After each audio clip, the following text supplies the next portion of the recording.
Hello viewers, welcome back again to Godfrey Mumbi Academy. So in today's lecture, let's answer this question that came in Biology, paper 2, 2019, ECZ syllabus. So this was question 1. This was the first question in this paper.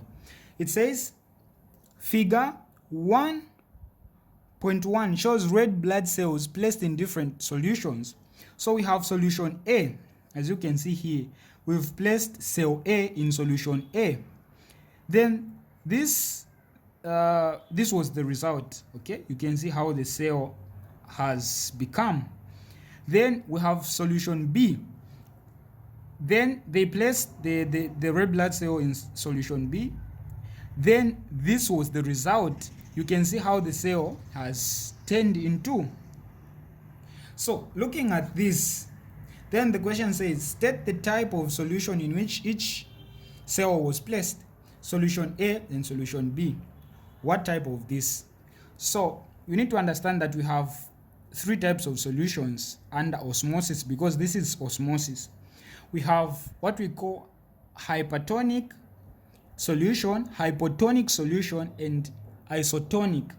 When you are talking about hypertonic solution, this is basically a solution that has more solute content in it than the solute content in the what? In the cell, inside the cell, the vacuum of the cell. In short, a hypertonic solution rather, is a solution with less water than the water that is in the cell. When you are talking about the hypotonic, it is opposite to hypertonic. It has more water inside the cell. Okay, I mean it has more water inside the solution than inside the cell. So the cell has less water, then the solution has more water. It has less solute concentration. That's the hypotonic.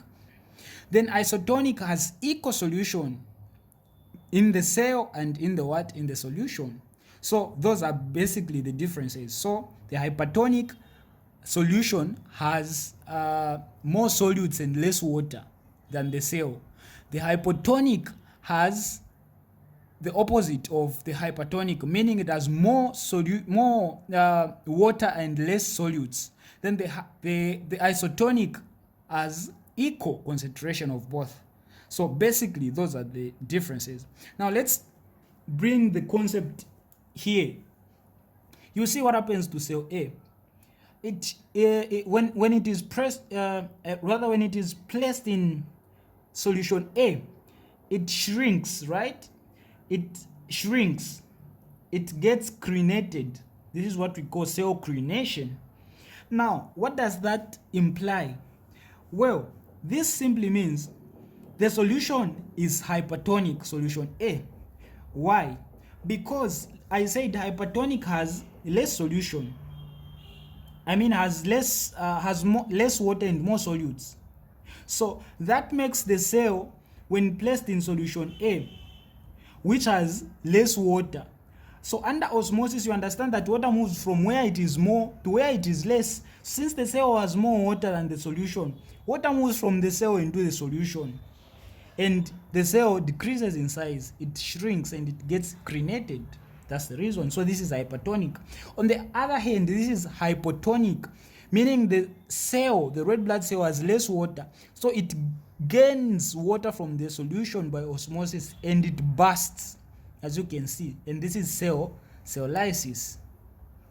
So that's it. So cell A is hypertonic, cell B is hypotonic. So we're going to write it here. We'll say cell A is what? Hypertonic.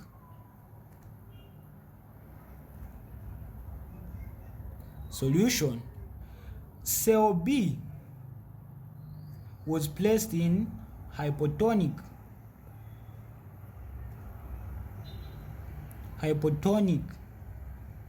solution, like that. Then question B says, give an explanation for your answer in A above. for cell A. So see the marks, 3 marks, even this one 3 marks. You just explain what I explained. For cell A, let's start with this. So cell A, you explain now. Why did we say it was placed in hypertonic? Because it shrinks.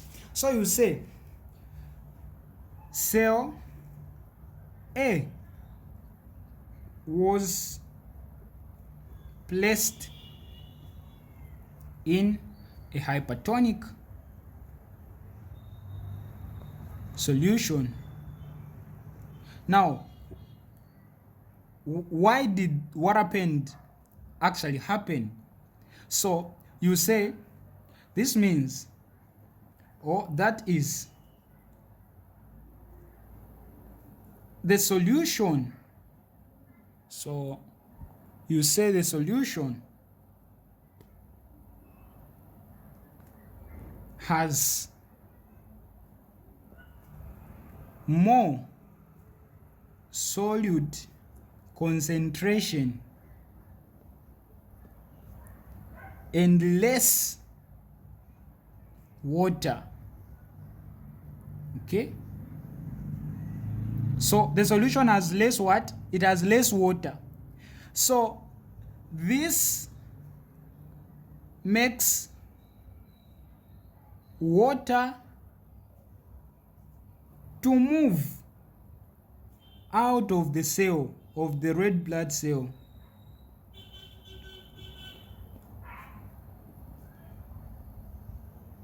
and goes into the solution through osmosis. Then you conclude. So you say this makes the cell to shrink, like the way it is, to decrease in size and become crinated.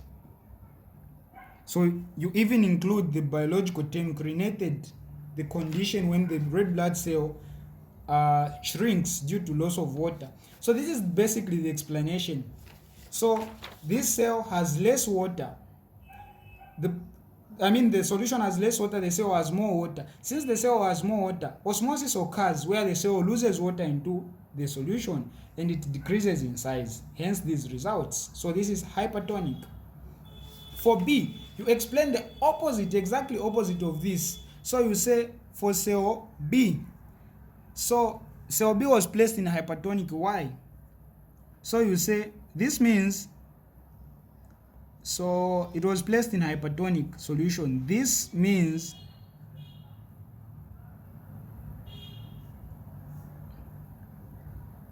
so you say the hypertonic, this means the cell,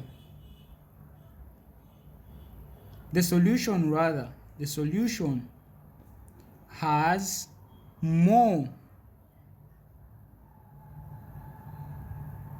water and less what? Less solutes than the cell. So this imbalance, this makes water to move from the solution into the cell,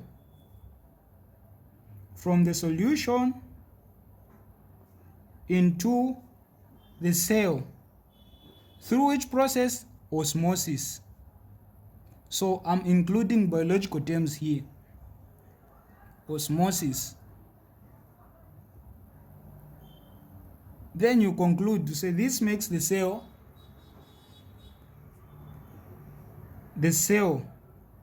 or the red blood cell to burst, to expand and burst, hence becoming or undergoing lysis. So the cell becomes lysis, it undergoes cell lysis. So basically that's what happens here. For it to burst, the solution has more water than the cell. That's hypotonic solution. Because it has more water, when the cell is placed in the solution, water moves from where it is higher to where it is less, because that's osmosis. It moves from the solution into the cell. So the cell gains a lot of water, and it expands. As a result, what happens? It does what? It bursts, because it doesn't have the cell wall. Okay, so it bursts, since this is the red blood cell. And this condition, when it bursts, is called what? Cell lysis. So those biological terms are important. So this is basically the difference, hypertonic, hypotonic. So I hope you understand. If you don't understand, leave a question in the comment section. Stay blessed and don't forget to subscribe.